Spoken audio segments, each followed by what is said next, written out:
కేటీఆర్కు మంత్రి శ్రీధరబాబు కౌంటర్ ఇచ్చారు. ఇండస్ట్రియల్ పాలసీపై కాంగ్రెస్ ప్రభుత్వం గురించి బీఆర్ఎస్ వర్కింగ్ ప్రెసిడెంట్ కేటీఆర్ అవాస్తవాలు చెబుతున్నారని ధ్వజమెత్తారు మంత్రి శ్రీధరబాబు. ఈ పాలసీపై పనిగట్టుకుని కేటీఆర్ దుష్ప్రచారం చేస్తున్నారని మండిపడ్డారు. కేటీఆర్ ఆలోచనలో మార్పు రావడం లేదన్నారు. గత ప్రభుత్వం ఆర్థిక అరాచకాలకు పాల్పడిందని శ్రీధరబాబు దుయ్యబట్టారు.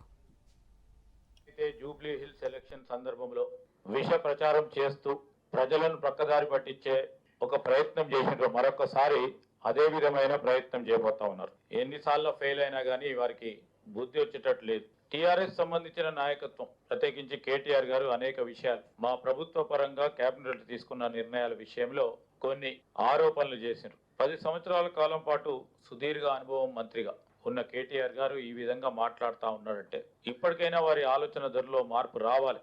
మేము ఈ రోజు చేసే కార్యక్రమం ఏదో పెద్ద తప్పు చేస్తున్నట్టు వందలాది వేలాది పోయింది. ఇప్పుడు ఏమనంటే లక్షలే వస్తాయి వాళ్ళ నోట్లకెళ్ళి. లక్షలాది కోట్లు ఎక్కడి నుంచి వస్తాయి, ఏ విధంగా వస్తాయి, దేని గురించి మాట్లాడుతూ ఉన్నారు?